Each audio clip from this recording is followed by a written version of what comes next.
first, let's get the name straight. Kevin, age 21, the oldest, the extrovert.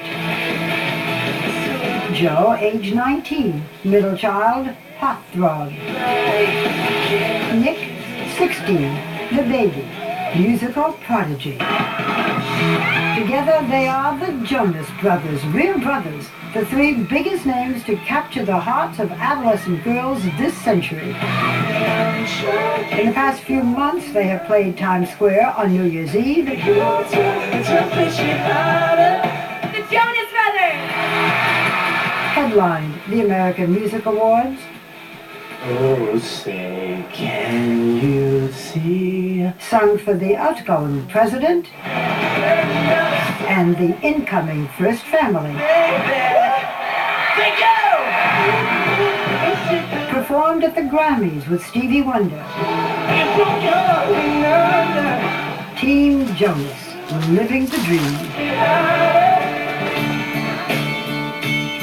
The Jonas family originally settled in Dallas, where Kevin Sr. preached the gospel and Mom Denise taught sign language. Everybody sang in Dad's church choir. This is Kevin.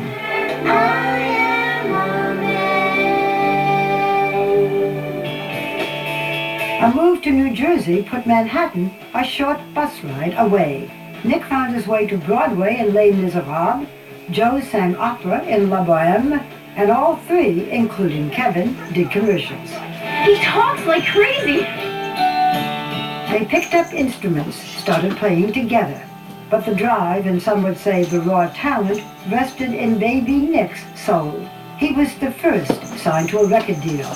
He was also the first to see his record flop. Then a producer at Columbia heard the boys perform together and signed them to a deal. This time they got to experience failure together. With no money coming in, they found an audience on the internet and got the attention of Disney's Hollywood Records. It's Hannah Montana! Which led to their big break, appearing on Hannah Montana, and then going on tour with its star, Miley Cyrus.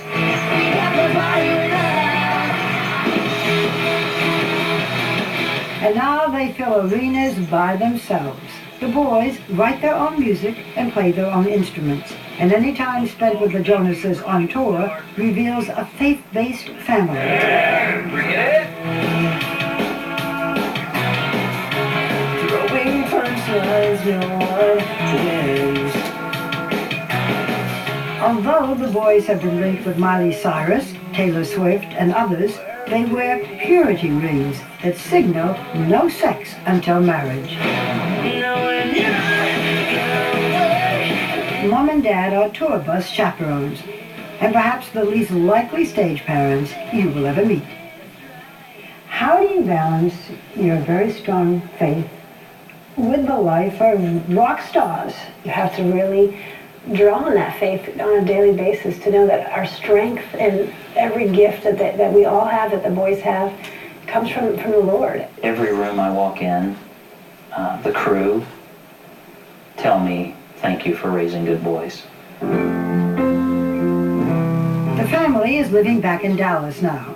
The brothers have been busy, recording a new album and shooting a new TV series called Jonas for the Disney Channel, set to debut in May.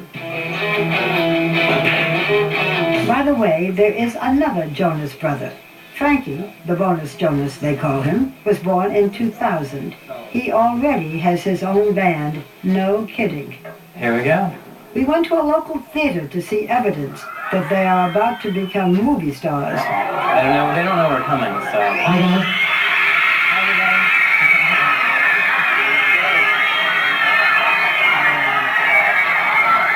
Their new film, Jonas Brothers, the 3D concert experience, opens on Friday. There we go.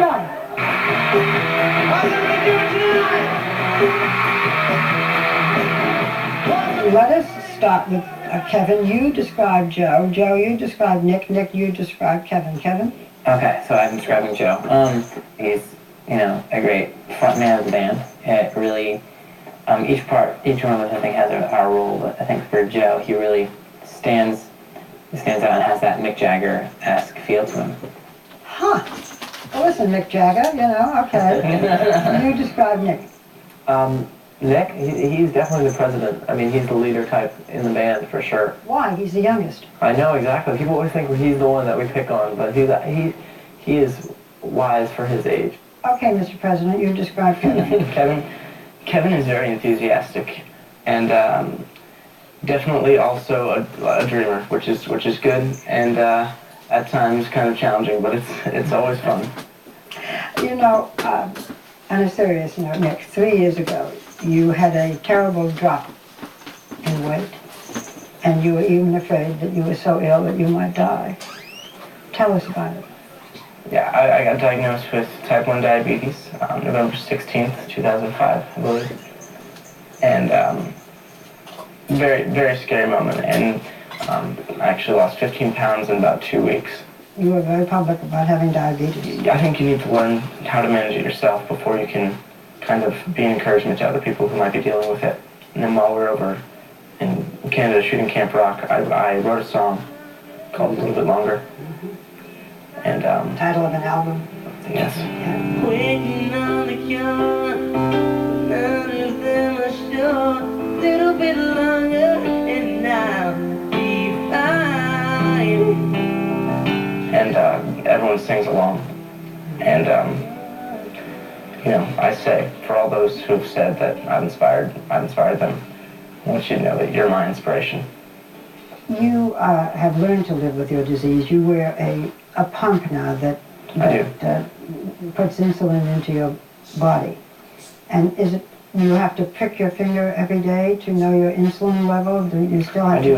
I check my blood sugar about 10 to 12 times every day. Pricking your finger 10 to 12 Yes. times a day. And the pump is amazing. Do you use it when you're on stage? All the time. It's on me 24/7, and I change the position every 3 days. I know you don't like to talk about it, but when you watch your concert, everybody can see that you're wearing a silver band. Each of you do wear it. It signifies your values. Can you tell us what symbolically wearing the so-called purity ring means? Yeah, for us, it means that we'll treat ladies with respect, and I think just to be gentlemen and to do our best to make our mom proud. You know, when you see these young girls, and some of them aren't that young, I don't know, how do you resist temptation? I mean, there they all are for each of you. And each of them has a favorite. Isn't it hard? Of course. It's hard doing that, for sure. I think what we do is we do have that such a family base, you know. We end up going back on the tour bus or the plane with Mom every night. Okay, so now I have to ask the dreaded questions. Bear with me. Uh-oh. Okay, so Nick, for almost 2 years you were linked with Miley Cyrus, and of course you were, you know, part of her show. You were both very young. You were 14. Was it a real romance? I don't know what you call a real romance at 14, but you know, she's a friend now, and that's what's important. She said we were in love with each other. For 2 years, he was basically I have my read the article. 24/7. I think that it really just comes down to a good friendship, and whatever that has in the future. Okay, so Joe, I'm moving on. Oh, great. Okay, anyone in your life? Um, We heard country star Taylor Swift. we're friends. Am I going to find anything out here? Probably not. Probably not. I'll try this is once fun. more. Okay, once more. Kevin? Anyone? Just friends. Just friends. I'm so penetrating, right? Oh, good. Do you think that one of you might turn out to be like Justin Timberlake and break away from the group, Joe? You know, we always talk about a solo project, and I think Mhm. for us, it would never be a solo project, it'd be a side project. There's no way we can just break up because, I mean, I live in the same house as them, so it's going to be pretty difficult. You know, you have very young fans, and you yourselves are very young. Fans are going to grow up. You're going to grow up. Nobody is a teen idol forever. You're aware of that. Absolutely. Yeah. We hope that the fans will grow with us And who's to say what tomorrow will bring, but we do believe that our fans are amazing and that they will be there for us forever. And we believe It doesn't usually happen. It doesn't usually, but these fans are different. And like we said, we're all growing up together, and they mean a lot to us, and I think they know that we really do care for them. And I believe that the favor will be returned.